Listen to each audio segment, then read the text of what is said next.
Alright, another quick cancer story. This is something that I think about a lot. So basically, when my son was diagnosed, the term that was used that nobody wants to hear is riddled. And that's what he was, that's what they said he was. It was everywhere. Now, neuroblastoma, by its nature, is very hard to diagnose. Some children will have a very large tumour in the tummy, and I think they're the ones that get clocked early. My little boy, his case was very common. It was a very small primary tumour on the adrenal gland, and then it spread from there. Now, through the courses of treatment, it mopped up a lot of the tumours, a lot of the cancer from all over his body. Did a cracking job. They really did. This time last year, he was in the hospital. They didn't get out until Christmas Day. He went in for his surgery to remove the primary tumour that was necrotic. At the time, they said it was dead, and it had shrunk considerably. It had shrunk to the size of just smaller than a golf ball. Now, the surgical team did an absolutely amazing job, because going in, they thought they would have to remove a kidney, disrupt his bowel, and it could be quite a complex and messy surgery. The surgeons that did it didn't have to touch his kidneys, and they didn't have to touch his bowel. Nothing was moved and shunted about and shifted. They went in, they got the tumour out, and, you know, a huge big thank you to them for doing such an amazing job. The scar that he was left with after having such a surgery is extremely neat and tidy. It's, you know, you can only admire.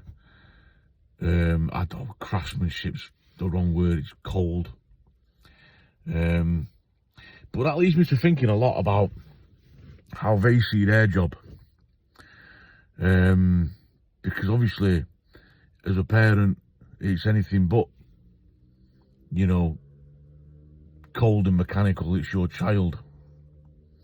You know, it's one of the things that you love and cherish most on this planet. And it's always intrigued me, how do they see it? Do they see it as you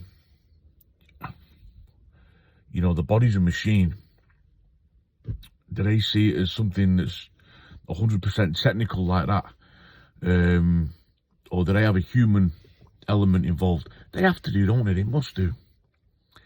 As fathers, it's our job to protect our children, and mothers and fathers. But I think when you're a man, you feel that responsibility.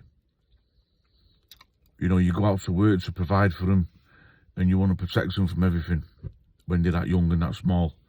And so, to have your child go through something like this, and you've not been able to protect them from it, it makes you feel extremely vulnerable as a man. And there's a huge lack of control involved. And as a man, if someone or something came to hurt your children, it'd be search and destroy. You know, target acquired, destroy. Got a job to do the job. As a surgeon,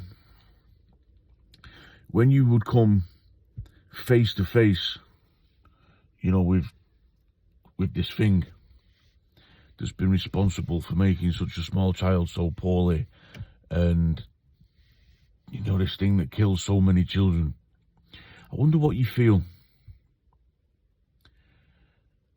I don't, you know, I mean, for them, they must do it so much.